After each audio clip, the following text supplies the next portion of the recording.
You know that feeling when your own mind becomes the loudest, most crowded city you've ever lived in? A constant, buzzing traffic of shoulds and musts, a cacophony of digital dings and unspoken expectations. For weeks, that's where I was. Living in a place with no quiet side streets to turn down, no peaceful parks to catch my breath, just the endless, frantic roar of a metropolis that never slept, right between my own ears. It's a special kind of exhaustion, one that sleep can't possibly fix. So today, I wasn't chasing speed. I wasn't looking for the sharp thrill of a perfectly executed turn or the jolt of adrenaline. I was searching for the opposite. I was on a quest for silence, and that's why I'm here. The cool, solid weight of the key in my glove, the soft, satisfying click as it finds its home in the ignition, and then that low, steady rumble. It's a paradox, isn't it? How one powerful sound can be the antidote to a million tiny noises. This isn't chaos, it's a frequency. A single, honest note that vibrates through the frame, up through the seat, and settles deep in my bones. It doesn't shout over the inner chaos, it simply resonates. And in its presence, the other noises just fade. This is not a retreat. This is not an escape. The road has taught me one important thing. You can't outrun the noise in your head. No, this is a journey inward, a pilgrimage, a deliberate ride towards that quiet, centered place inside myself that I know is there, just buried under the clutter. The road unfolds before me now, a clean, gray ribbon laid over the earth, promising nothing but the horizon. It's not promising new sights, it's promising new sight, a chance to see myself again. You know that feeling when the hum of the engine becomes a kind of mantra? A steady, rhythmic breath that seems to vibrate right through you, shaking loose all the noise you've collected during the week. That's what I was seeking that day. I'd climbed high into the mountains, where the air grows thin and carries the clean, sharp scent of pine and cool stone. The sun was warm on my leathers, a perfect contrast to the crispness of the altitude. But my mind hadn't caught up. It was still back in the valley, tangled in a web of to-do lists, what-ifs, and the quiet, persistent pressure to have a plan for everything. I was trying so hard to steer my life, to predict every curve. And then I saw it. The road ahead didn't just bend, it folded back on itself, a blind, aggressive hairpin carved right out of the sheer rock face. On one side, a wall of granite that felt ancient and absolute. On the other, nothing but a dizzying expanse of blue sky and the distant green canopy of the forest below. My whole body reacted before my mind could. You know that jolt? That instinctive, primal tightening? My hands gripped the bars harder, my shoulders tensed up, and a voice screamed in my head, the same voice that runs my daily life. Control this, brace for it, don't you dare mess this up. It was the voice of fear, dressed up as responsibility. But in that same heart-stopping second, another thought surfaced, much quieter and deeper, like a whisper carried on the wind. How can you control a corner? A corner that was blasted from a mantle long before you were born. You can't. You can't wrestle with geology. You can't negotiate with gravity. And it was in that moment I understood. The desperate need to control wasn't about safety. It was about my terror of the unknown, of what lay just beyond my line of sight. I was trying to fight the road itself, so I did the only thing left to do. I exhaled. I consciously loosened my death grip on the handlebars. I stopped fighting the turn and simply trusted. I trusted the physics of the machine, the friction of the tires on the asphalt, and the deep, quiet knowledge in my own body. I leaned. I let my weight guide me, and the world tilted in a smooth, graceful arc. For that one perfect moment, the bike, the road, and I were not separate things. We were a single flowing line, a brushstroke on the canvas of the mountain. It wasn't a struggle anymore. It was a dance. Coming out of that curve and back into the sunlight, I felt a release so profound it was almost startling. The knot in my chest had gone. The road taught me one of the most important things I know. The greatest sense of freedom doesn't come from tightening your grip, but from surrendering the illusion that you were ever in complete control in the first place. We spend so much energy trying to force life into a straight line, bracing against its inevitable turns. But the most beautiful liberation comes when you stop fighting, take a breath, and simply allow yourself to lean into the curve. In the roar of the wind, you sometimes hear the most important answers, and that day, it whispered to me about the grace of letting go. You know that feeling when you're on a path you've traveled 100 times? The highway becomes a kind of hypnosis. The engine hums a familiar tune, the white lines flicker by in a steady, predictable rhythm, and your body just knows the lean of every gentle curve. I was on just such a road, heading somewhere I thought I needed to be, point A to point B. The sun was warm on my back, the world was exactly as it should be, laid out before me like a neat gray ribbon of asphalt. Everything was planned, efficient, and maybe just a little bit empty. Then I saw it. It wasn't a grand exit or a well-marked scenic route. It was just a suggestion, a whisper of a path, really. A dirt road, barely wide enough for one car, peeling off the main artery and disappearing into a stand of tall, swaying grass. My mind, the ever-practical navigator, immediately listed all the reasons not to. There's no destination there. You'll get your bike dusty.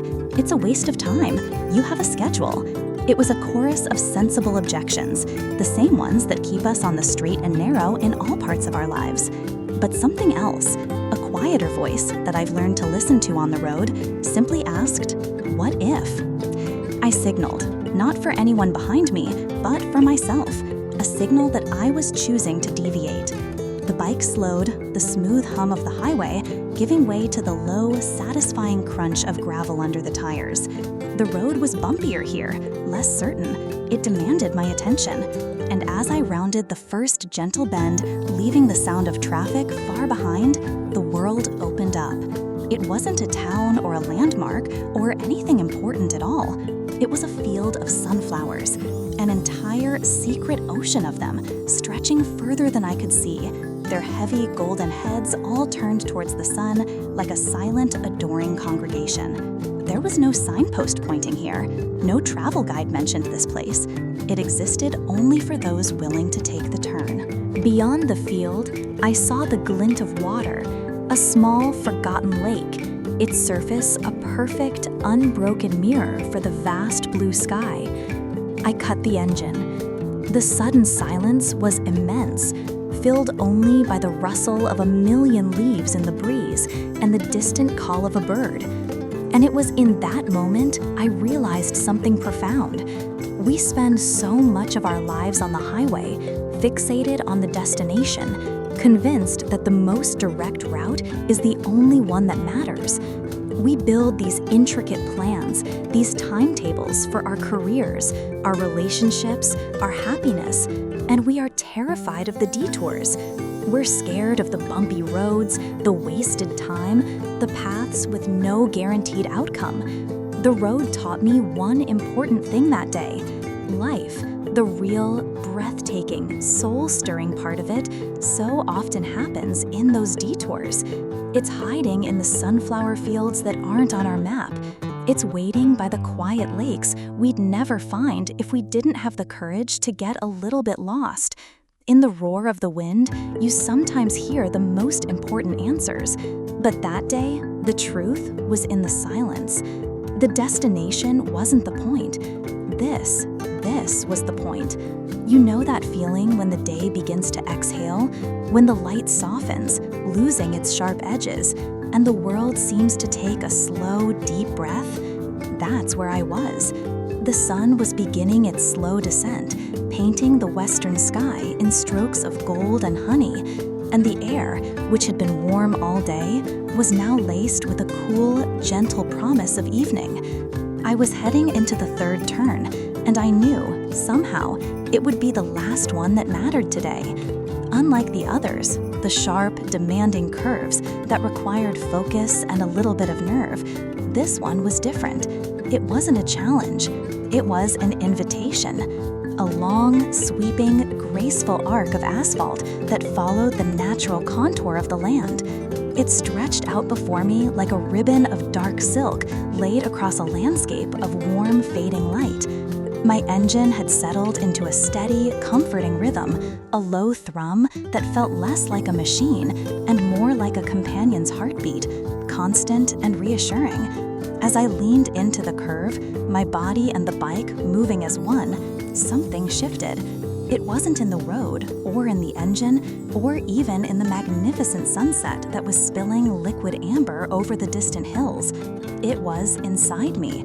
I realized with a sudden, startling clarity that my mind was quiet, completely, utterly still.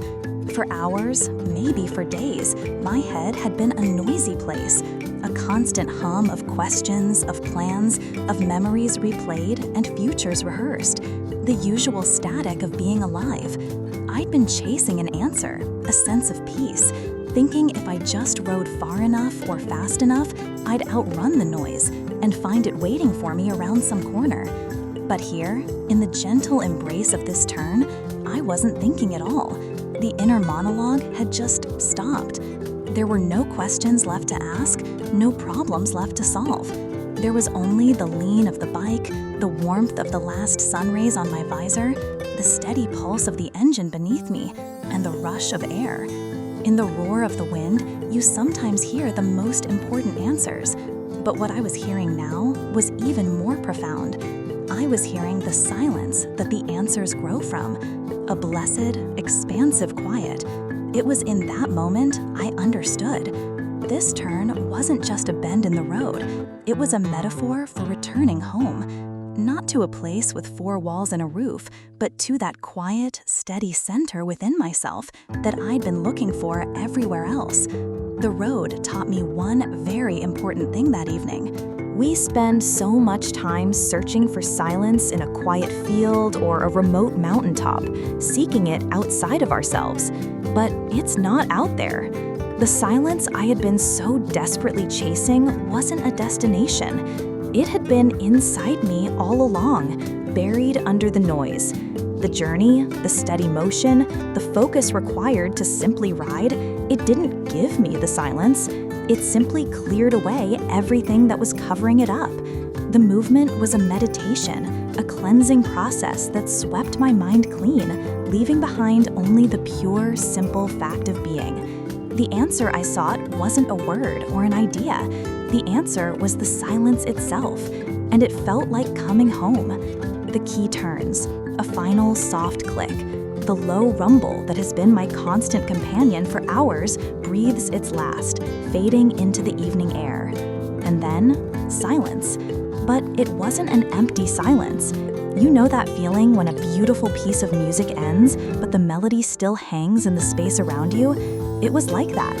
A silence full of echoes, of the wind, the sun on my face, the steady rhythm of the road. It was a silence that wasn't hollow, but whole. The ride was over. I had arrived. But as I stood there, taking off my helmet, I realized the destination wasn't this quiet spot by the roadside. The journey had brought me somewhere else entirely, somewhere inside myself. It was in that moment I understood. I used to believe I had to chase this peace, to ride for hundreds of miles to escape the noise of the world and my own mind. But the road taught me something truly important. You don't find this quietness, you cultivate it, you carry it. The journey ends, but the clarity remains. You realize you don't always need a tank of gas and an open highway. Sometimes all you need is to remember how to turn that key in your own soul, to quiet the engine of your anxieties and just listen. In that inner silence, you hear the most important answers, and you can take that peace with you wherever you go next.